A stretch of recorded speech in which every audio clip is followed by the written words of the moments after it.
The head coaching jobs are filling up fairly rapidly. A week ago, there were none, and now there are four unofficially, a fifth when Dan Campbell, widely expected to be named the new coach of the Detroit Lions, now that the Saints have been eliminated.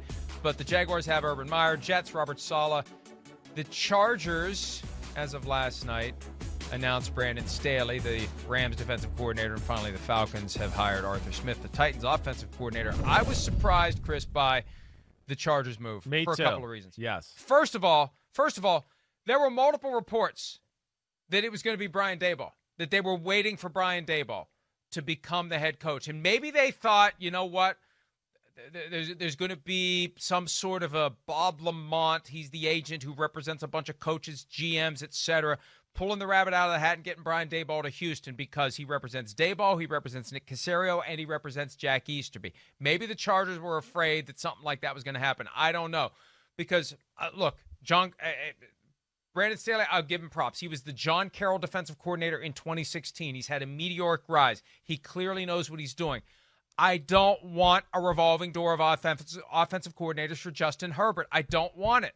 You know, similar to my concerns about a defensive coach with the Jets because they got to fix Sam Darnold, and if they do, whoever does it is going to get hired somewhere else. This is even more important in my view. Justin Herbert's your guy for the next 15 years.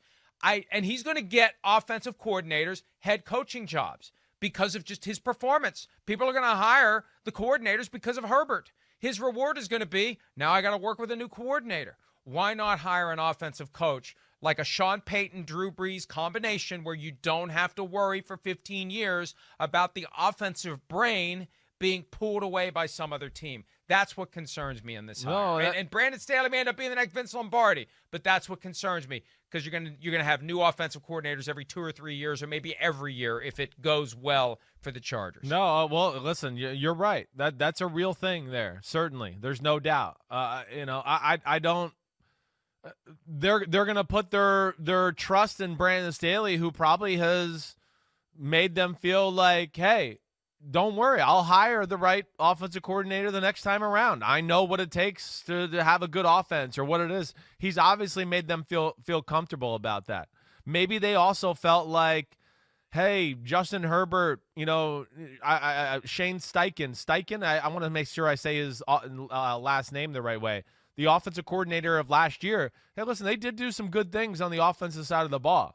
It wasn't like it was like a bad offense. We know there was mismanagement of game situations, but the offense, there's a lot of positives there. So maybe the Chargers looked at it that way and went, let's stay status quo. Let's change the defense up, become more multiple. But they do run the risk of what you're talking about. There's no doubt about that. And again, I'll echo, the Chargers have mastered the NFL information thing. They are very good at keeping tight-lipped and nobody having a clue what the hell they're doing. The last few years in the draft, this right here, they have thrown curveballs at the NFL insiders, and it's led everybody down the wrong path, and we don't know. I thought for sure it was going to be Brian Daboll, like you said.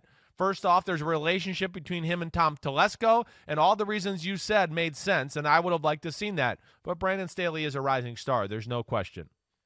Telesco and Daboll went to the same high school. Crazy. They were like 2 grades apart in the same high school. So, you're looking for people you can trust, looking for people that you can enter into this very intense competitive environment with who are with you, where you're not worried about divided loyalties, hidden agendas. You need everybody on the same page. It's like the old 3-legged race that they would do at the picnic where you tie your right leg together with someone's left leg. You got to work together like that. You got to have complete and total trust, and that's why another reason why I thought Daboll would get it. Hi, I'm Mike Tirico, and thanks for watching. Make sure to hit subscribe for the latest news and highlights from NBC Sports.